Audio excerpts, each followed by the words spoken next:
one of our watchers, our viewers, Dustin Knoll in Orange County, California. What's up, Dustin? He wanted me to ask you guys, do you see DJU transferring, regardless of what Dabo's saying? And Trevor Knight, he added, would he look good in an A&M uniform next year? Interesting thought there. Interesting thought. I think with what Dabo said after the game that he's his guy, we're not going to see Cade Klubnik start this next game. Well, how do you even read that? Do you just read that as, I'm just going to put this fire out tonight so we can just get home? Or Yeah. does he really believe that? Well, that's a great point, George. I think that could be a marketing plea because Dabo's a smart guy. He knows Yep. all his guys are going to be on Twitter. DJ, hey, I had a tough night. I'm gonna go see what everybody's saying, good and bad, and all the everybody does that to some extent. And for his head coach to come out and say that at the end of the game, that video is going to be plastered everywhere. That's his head coach showing confidence in him, so that hey, Cade comes out here in practice and he's not the guy, and we need DJ. I still got confidence in him. Or maybe that's hey, I need to keep this guy around for depth, and this is me starting to say, hey, look, we're going to start Cade this week, but we need you, so he doesn't pull the trigger and bounce elsewhere. I don't know. I don't know what the motive was behind it. But to answer your question, George, at this point, I think the verdict is still out. If Cade Klubnik comes in and lights it up and DJ sees the writing on the wall, I think we very well could see him play elsewhere because he is a good player. And Hack, to your point, he's played good football a lot of times this year. And A&M, probably the best place in the country to put your name in the hat to go and play quarterback right now with the lack of consistency down in College Station right now. Hack, how you see it? Yeah, I mean, I kind of see it similar. I don't necessarily know if it's. I think Dabo is. I don't think he's going to be encrypt. He's not going to like try to hide his true feelings of the situation, if that makes sense. Like I think he's a pretty straight shooter, and I think he's proven that over his career up into this point. So I really do think what he said he meant. To your point, though, Trev, I mean,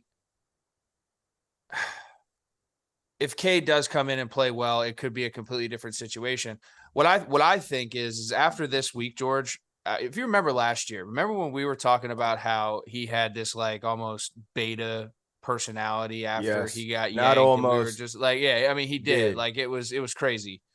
Um, I think this week and how he responds is going to be a big tell of his maturity, and ultimately, I think the direction that the team will go moving forward at that position, um, based upon that. I think this week is going to be the big judgment, and I think it has a lot to do with how he's going to approach it when he walks in that building on Monday, how he watches film, how he carries himself on the practice field.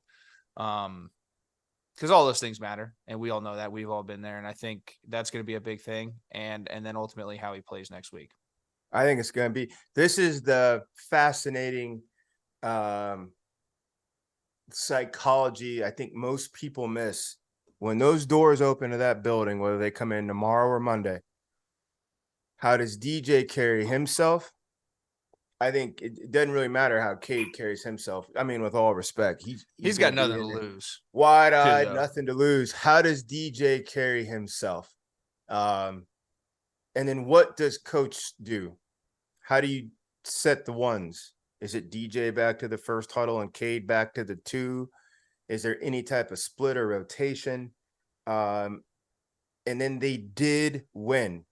They did win. And yeah, there's a point to be made that Cade didn't make a ton of big plays. That touchdown pass was big, but he also didn't hurt them.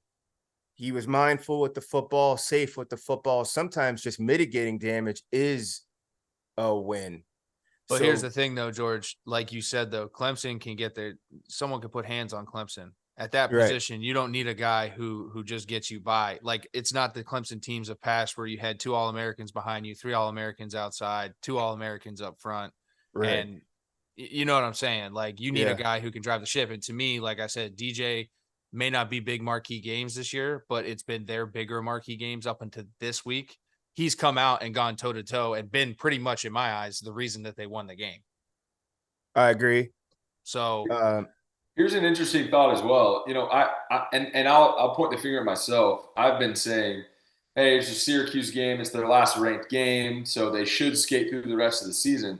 That being said, yes, nobody is ranked on the remainder of their season, but 3 of the 4 have winning records, and some of them are big logos. They go to Notre Dame next week, who has a 4-3 record. They host Louisville, 4-3 record.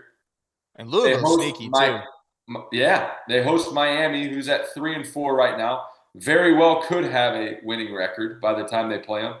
And then they play South Carolina, who's got a little juice right now at 5-2. Yep. So it's not a cakewalk. Certainly not to the level of some other teams that we typically discuss in some different conferences. But DJ is going to have his work cut out for him. It's not going to be like, oh, I'll step in here, I can look decent. He's going to get out there and he's going to have to play really well. Or else, like we saw tonight, if he doesn't pick it up, if he doesn't respond like we're talking about, they will put Cade in there and give Cade an opportunity to shine and potentially take it over. And that's when we'd have the transfer talk, in my opinion. Yeah. That's going to be wild. I know every program, especially coming down this back stretch, they just want a nice, quiet inner building because the outside is going to have all the noise. None of the other top teams have this type of noise about them. Ohio State doesn't question its leadership. Michigan's not wondering questions about its leadership.